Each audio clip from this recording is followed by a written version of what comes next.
नमस्कार। आज का मोटिवेशनल वीडियो है, जितनी कोशिश व्यक्ति दिखावे पर करता है, काश वो खुद पर करता। तो यानी जीवन जो चल रहा है उसमें बहुत सारी सी चीज़ें ऐसी हैं जो रियल है नहीं, रियल दिखाई जा रही हैं। व्यक्ति दिखावे की तरफ बढ़ रहा है। दिखावा वो चाहता है कि उसे उसके आ, एक एक बड़े अच्छे रूप में उसे जाना जाए। वो चाहे हर व्यक्ति की इच्छा होती है कि उसको एक सम्मानित रूप में जाना जाए, वो एक शिक्षित रूप में जाना जाए, वो एक धनवान रूप में जाना जाए, वो एक सुंदर व्यक्ति के रूप में जाना जाए। ये हर व्यक्ति की इच्छा है, इसमें कोई खराब बात नहीं है। ये सपना देखना हर व्यक्ति का हक है, उसे देखना ही चाहिए। लेकिन सपने के पीछे दिखावा करना या दिखावे के पीछे अपने आप को परेशान करना या दिखावे के पीछे उस स्ट्रेस को ले लेना या उस स्ट्रेस को परिवार को दे देना जिस स्ट्रेस के पीछे पूरा जीवन ही खत्म हो जाए, ये अच्छी बात नहीं है। इसका इसकी मूल बात को समझने की आवश्यकता है। मूल बात ये है, यदि कहीं आपको लगता है कि शिक्षा में कमी है, तो ये तीनों कमियां वो हैं जो व्यक्ति इस संसार में आने के बाद उनको बदलने में समर्थ हो सकता है, या हम दूसरे शब्दों में कहें तो उसके लिए व्यक्ति कार्य कर सकता है। और यहाँ पर बात ये आ जाती है कि कई बार बहुत लंबी कोशिश के बाद परिणाम निकल के आता है। वो क्यों आता है? क्योंकि आपके कर्म हैं, आपके, इसलिए आपको फल बाद में मिलता है। आपको जल्दी फल नहीं मिलता किसी चीज़ का, क्योंकि आपने, यदि आपको कोई चीज़ सज़ा के रूप में दी गई है और यदि वो तुरंत ही सज़ा समाप्त कर दी जाएगी तो सज़ा कैसी?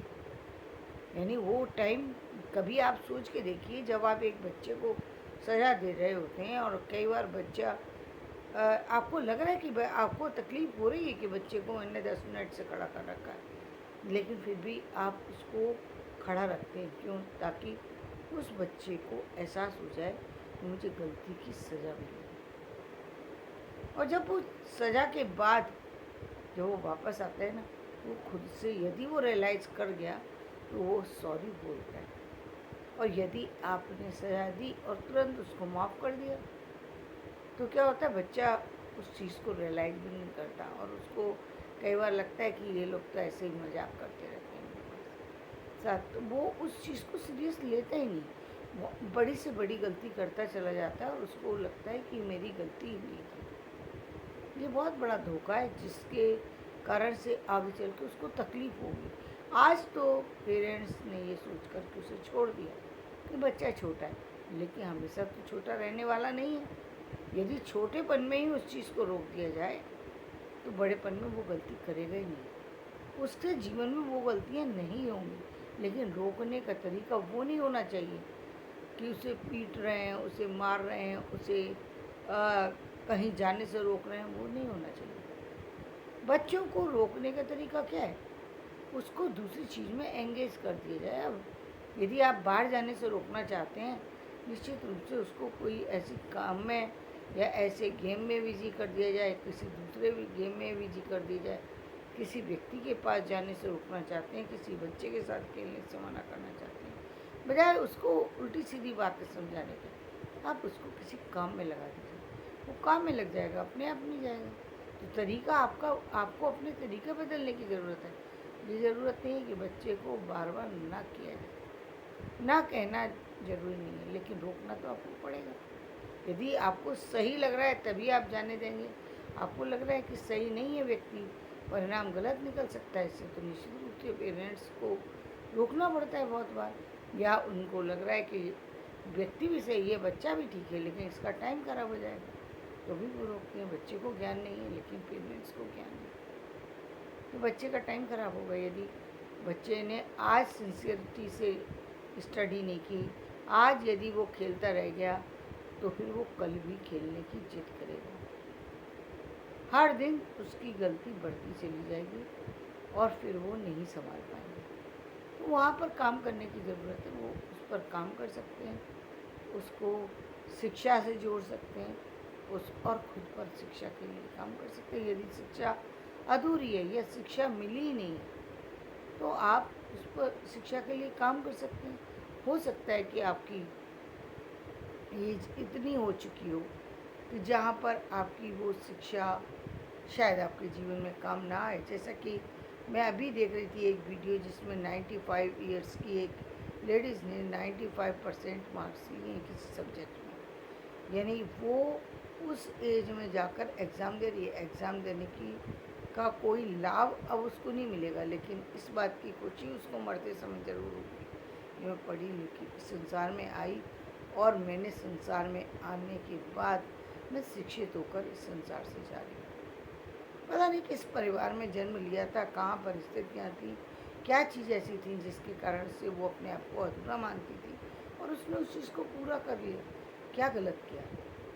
यदि अपनी अंतिम सांसें छोड़ने से पहले उसने अपने आप को शिक्षा से जोड़ दिया तो एक मनुष्य तो बनाया, एक अच्छा मनुष्य बना करके वो संसार से जा रही है। क्या गलत कर दिया? कुछ गलत नहीं किया। यदि आप एक समय पर धनवान नहीं है और आप धन के को बनाना चाहते हैं तो धन अर्न करने के लिए जो भी आपके पास साधन है आप उन्हीं का उपयोग करेंगे, क्योंकि आपको आपकी जो ग्रोथ है वो तो आपकी योग्यता के अनुरूप ही होगी।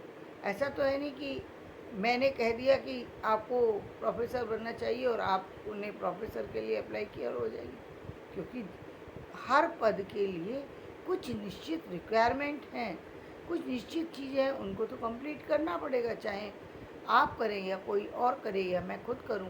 उस चीज़ के लिए वो सारी रिक्वायरमेंट तो कंप्लीट करनी पड़ेंगी। यदि कंप्लीट कर पाते तो वो पद मिल पाएगा, नहीं कर पाते तो नहीं मिलेगा। ये तो एक समझने की बात है, इसमें परेशान होने से या टेंशन लेने से कुछ नहीं बनेगा। इसका सिर्फ एक ही सॉल्यूशन है। यदि मैं वो पद प्राप्त करना चाहती हूँ, वो चीज़ें लेना चाहती हूँ, उस तरीके से आगे बढ़ना चाहती हूँ, मुझे उस सब्जेक्ट पे काम करना पड़ेगा, उस पद के लिए अप्लाई करना होगा, मुझे वो पद मिल जाएगा। कहाँ परेशानी की बात है? इसमें कोई ऐसी बड़ी परेशानी नहीं है। जहाँ पर बहुत सोचने और समझने की चीज़ है।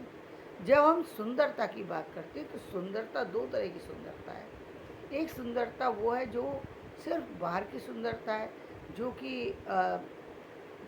या फिर हम ये कहें कि कुछ सुंदरता ऐसी है जो ईश्वर ने व्यक्ति को दी है, जो हर किसी को अलग अलग तरीके से दी है। वो बाहरी सुंदरता है जिस पर व्यक्ति बाहर से काम करता है, जिसमें व्यक्ति एक सीमा तक ही उसमें जो है चेंज ला सकता है।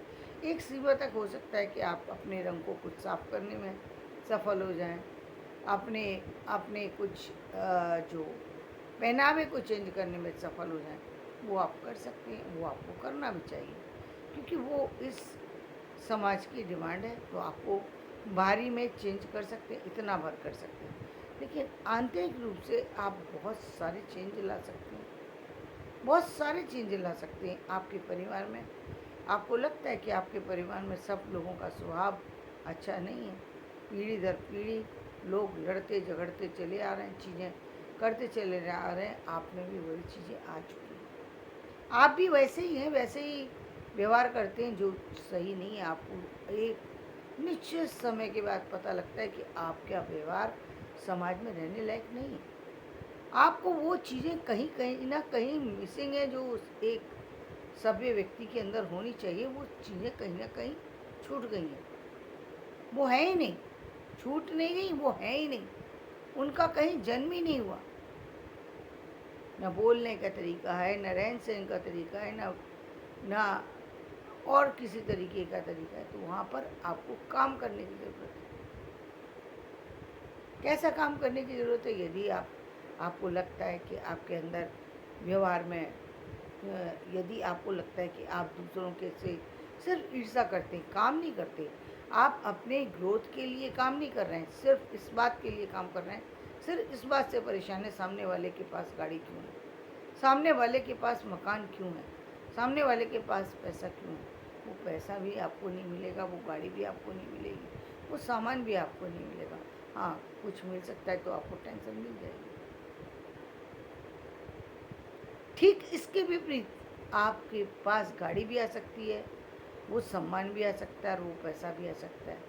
किसके थ्रू?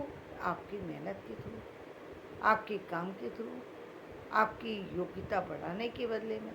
आप योग्यता बढ़ा सकते हैं। और ये आप देख सकते हैं, पुरुष योग्यता को बढ़ाते हैं। बचपन से पुरुष की योग्यता को बढ़ाया जाता है। एक दिन यदि पुरुष घर के अंदर रह जाए तो घर के सारे लोग मिलकर के उसको निकालने की कोशिश करते हैं और बार बार ये समझाने की कोशिश करते हैं कि जब तक तुम समाज के अंदर जाओगे नहीं, लोगों से बोलोगे नहीं, अपना डर नहीं छोड़ोगे, अपने काम नहीं करोगे, तब तक तुम्हारा जीवन नहीं बदल सकता। यानी एक पुरुष को पूरी तरीके से एक जीवन को बदलने में बहुत तरह की मदद की जाती है।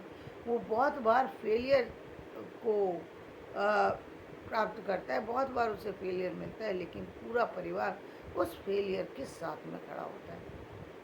चाहे ससुराल पक्ष हो, चाहे उसका अपने पिता का परिवार हो, चाहे उनके बाबा दादी का परिवार हो, पूरा परिवार मिलकर के उसकी समस्या का समाधान कर रहे होते हैं। इसीलिए पुरुष एक स्थिति में आने के बाद, एक उम्र में आने के बाद, ये समाज उसकी मदद कर रहा होता है। वो सबको चिंता होती है कि ये अपना परिवार कैसे चलाएगा, हर व्यक्ति मदद कर रहा होता है। ठीक इसके विपरीत एक परिवार पूरी तरह मिलकर के एक लड़की को घर में जो है सिर्फ एक तरीके से एक नौकर बना करके रखने के प्रयास में ही लगा रहता है कि इसको खाना बनाना आता है या नहीं, इसको कपड़े धोना आता है या नहीं, बर्तन। कभी ये सोचते हैं कि आप जिस लड़की को आज कपड़े धोने में, बर्तन मांजने में, बच्चे पैदा करने में और जो कामों में लगा रहे हैं, कल को उसके साथ कोई घटना घट गई तो ये समाज उसके लिए कुछ करने में सक्षम होगा? क्या करने में सक्षम होगा? क्या इसको जीवन कहते हैं कि उसको कहीं भी जा कर के किसी भी उल्टे सीधे काम को करना पड़े? ये जीवन थोड़ी है। उसको आगे बढ़ने ही नहीं दिया, मौका ही नहीं दिया उसको आगे बढ़ने का, बदलने का। उसको पता ही नहीं जीवन होता क्या है।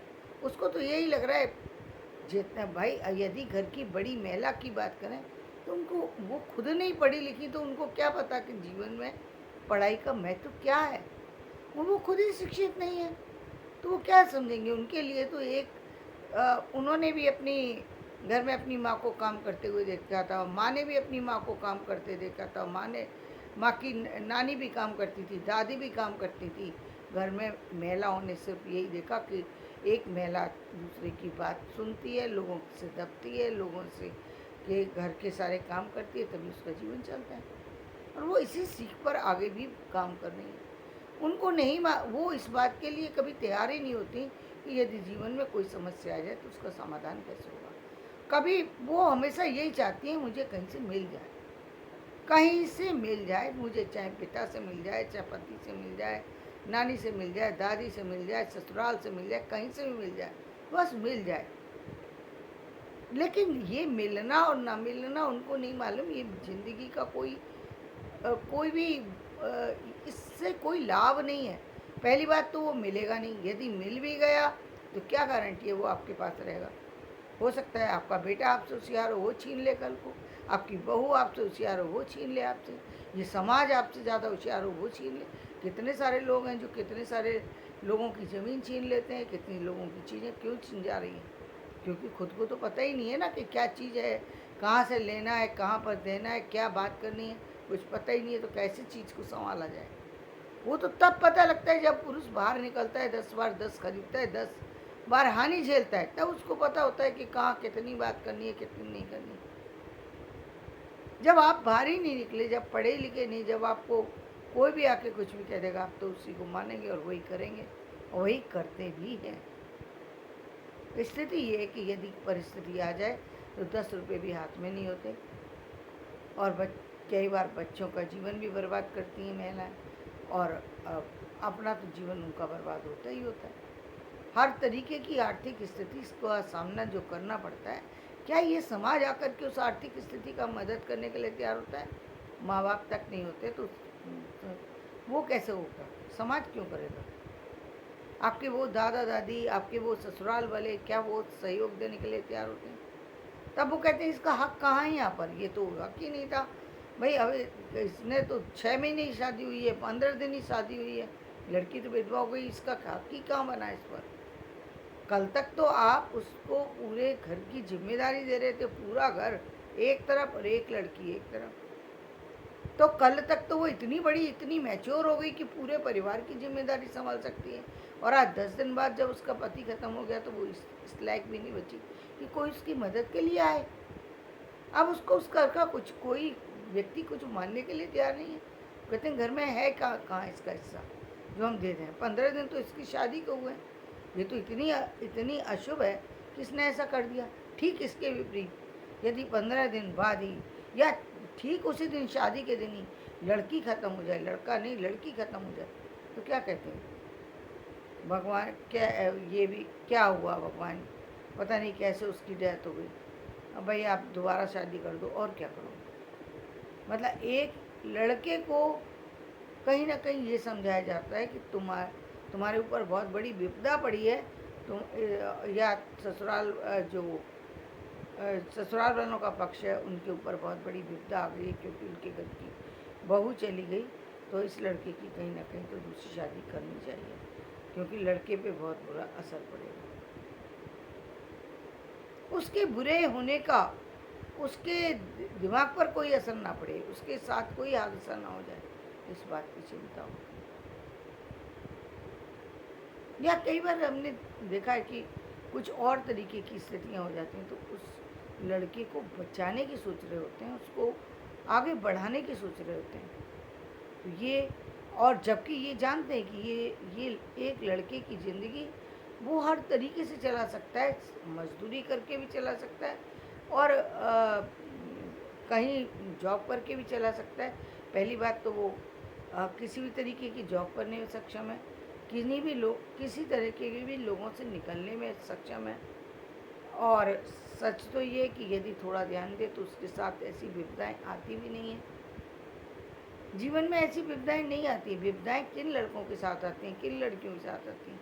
अक्सर उन लड़कियों के साथ जो लड़कियां बहुत ज़्यादा घर परिवार से नहीं निकली, यानी ज़्यादातर लड़कियां जो कि निकली ही नहीं, उनके साथ आती है। या फिर वो बच्चे, वो लड़के जिनको 24 घंटे स्पून दे करके पाला गया है, पहले तो उनको इतना प्यार दिया कि उनको समझ का कुछ पता ही नहीं। घर से कभी निकलने ही नहीं दिया, बच्चे को पता ही नहीं कि गली का रास्ता भी क्या है, उसे पता नहीं कि क्या दूसरों से कैसे व्यवहार करते हैं। वो अपने लिए बाहर से एक सामान लेने नहीं जा सकता, वो हर बात के लिए अपने पिता से अनुमति लेगा तब जाएगा। यानी उसको कोई अनुभव ही नहीं, जीवन का कोई अनुभव नहीं है। अब ऐसा भी लड़का होगा तो उसका भी मिसयूज समाज के अंदर हर तरीके से हो सकता है। पत्नी भी कर सकती है, माँ भी कर सकती है, पड़ोसी भी कर सकते हैं, कोई और भी कर सकता है। ऐसे भी लड़के हैं, लेकिन वो 2% है। लड़कियां 90% ऐसी मिल जाएंगी जिनको समझ नहीं है समझ, समाज की समझ नहीं है उनको। ये पहली बात तो ये बात का एहसास ही नहीं है कि वो कर क्या रही हैं और क्यों कर रही हैं। बड़ी आसानी से ससुराल वालों ने कहा कि हम तो चाहते ही नहीं है कि ये जॉब करे, तो बड़ी आसानी से छोड़ने के लिए, अपनी पढ़ाई छोड़ने के लिए, अपना जॉब छोड़ने के लिए, अपना बिजनेस छोड़ने के लिए बहुत जल्दी तैयार हो जाती है, क्योंकि उनको पता ही नहीं है कि उसका क्या परिणाम होगा आगे चल के। वो लेना ही नहीं चाहती स्ट्रेस ही वो उनके लिए वो बहुत बड़ा स्ट्रेस है कि वो अपनी ससुराल वालों से कहें कि नहीं मुझे तो जॉब करना है। आपको हो सकता है आपको ना पसंद हो, तो मुझे तो जॉब करना है। वो इसके लिए नहीं लड़ती, वो इसके लिए तो लड़ लेंगी कि जेठानी ने नहीं बनाया और आज दौरानी ने नहीं बनाया और आज मुझे बनाना पड़ा, इस बात के लिए लेकिन अपनी शिक्षा के लिए ना तो अवेयरनेस है, ना उसके लिए। बहुत कम लड़कियां हैं जो अवेयर है, उनके जीवन में सफलता ही सफलता है। आर्थिक सफलता है, सामाजिक सफलता है, उन्हें हर तरीके की सफलता मिल जाती है। बहुत सारी लड़कियां तो बहुत ही मैच्योर होती हैं जिनको हर तरीके से जीवन में सफलता मिलती है, लेकिन वो मैं कहूँगी 5% है जिन्होंने एजुकेशन भी इस श्रेणी के लिए कि वो जहाँ खड़ी हो जाएंगी वहाँ उनके लिए उनका एक अस्तित्व होगा जो लोग समाज को मानना ही होगा। वो हर सब्जेक्ट में सफल हैं, हर सब्जेक्ट उनको पूरी अच्छे से आता है। वो हर हर तरह की योग्यता, हर तरह की क्षमता रखती है। वो किसी भी फील्ड में उतर जाएं, वहाँ उनकी जय होनी ही है। उनकी जय ना हो ये नहीं हो सकता, क्योंकि वो हर फील्ड के जिस भी काम में हाथ डालती हैं उसको बड़ी सफलता से करती हैं और उसका अर्थ भी समझती हैं, उसका फ़ायदा भी लेना जानती हैं। वो व्यर्थ में काम करती ही नहीं है, व्यर्थ में करती नहीं है, ना व्यर्थ के लोगों से मिलती है, ना व्यर्थ के टाइम को बर्बाद करती है। उनको पता है क्या करना है क्या नहीं करना, और जीवन में वो सफल है और ऐसे ही होना चाहिए। तो जीवन में आपको, और ये तीनों चीज़ें क्या है, ये तीनों चीज़ें वो हैं जहाँ आपको दिखावा नहीं करना पड़ा, जी आपके दम से प्राप्त करी हुई चीज़ें।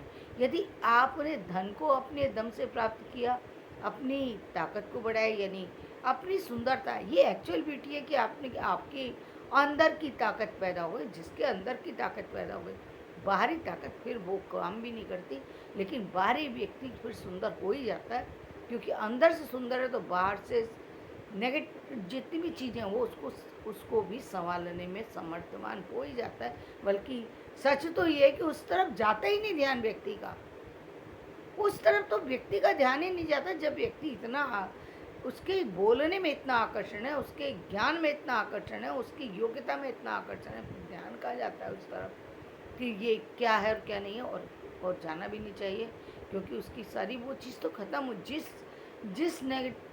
जिसको नेगेटिव कहा था वो तो नेगेटिव था ही नहीं,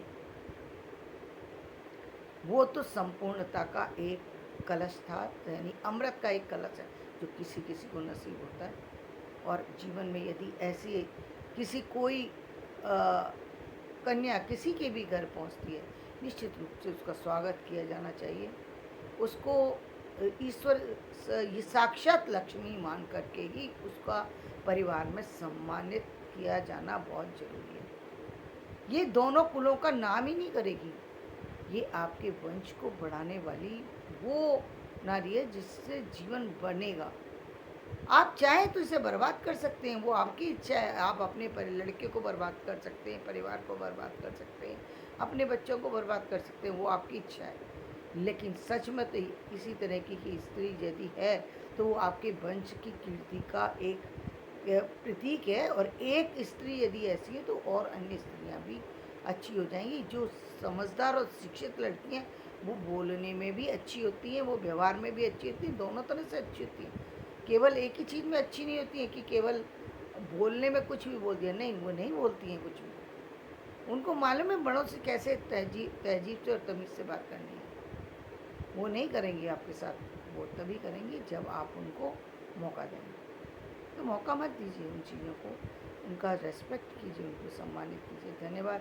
मेरा ये वीडियो पसंद आए तो इसे लाइक करें, शेयर करें।